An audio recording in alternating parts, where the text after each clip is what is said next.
Hello दोस्तों, नमस्ते, प्रणाम। मैं हूँ मालती, हमारे यूट्यूब चैनल पर आप सभी लोग का स्वागत है। आप लोग कैसे हैं? उम्मीद करती हूँ अच्छे ही होंगे। मैं आप लोग को एक प्यारा सा विवाह गीत सुना रही हूँ। आप लोग को जैसा भी लगे कमेंट बॉक्स में ज़रूर बताएं और हमारे चैनल को सब्सक्राइब जरूर करिएगा। बाजते आवई ढोल नगड़वा, गुजते आवई सहनाय जी। बाजते आवई ढोल नगड़वा, गुजते आवई सहनाय जी। बिहसते आवई दुल्हे के पापा, शोभा बरन नहीं जाए जी।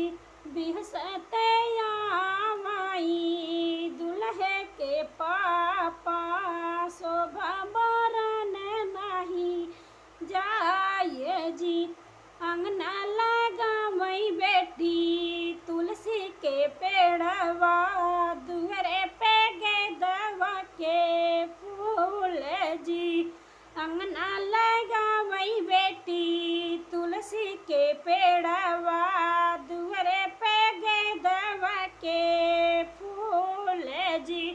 घोड़वा चढ़ल आवे दुल्हे दुल्हरुआ, देखली है गेंदवा के फूल जी। घोड़वा चढ़ल आवे दुल्हे दुल्हरुआ, देखली है गेंदवा के फूल जी। घोड़वा से उतरे दुल्हे फूलवा जेनी रखाय, फूल देखी गाये लो भाई जी। घोड़वा से उतरे दुल्हे फूलवा जेनी रखाय, फूल देखी गाये लो भाई जी। दाना दहेज ससुरु कुछ नहीं ले ले हम गेंदवा के फूल जी। दाना दहेज ससुरु कुछ नहीं ले हम गेंदवा के फूल जी।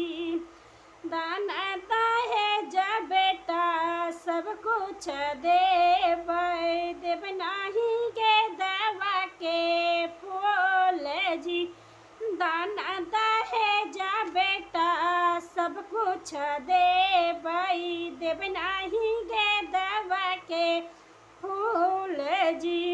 हमरे ने घर बेटा नतिया दुल्हरुआ, बेटी खेलही गेंदा फूल जी।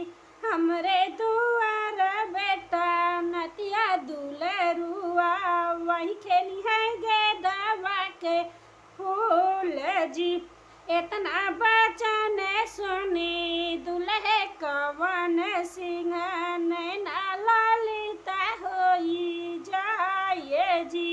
ससुरु के बेटी चायुकवा पे छोड़बई, ससुरु के बेटी चायुकवा पे छोड़बई, कैले बई दूसरा बियाह जी। इतना वचन सुनी बेटी के मम्मी, धाई दुआरवा के जाए जी। दाना दहेज बेटा सब कुछ देबई हम गेंदवा के फूल जी। दाना दहेज बेटा सब कुछ देबई, सथवा में गेंदवा के फूल जी। अंगना बैलिया अपन बेटे संकल्प फूल के कवनेरी साय जी।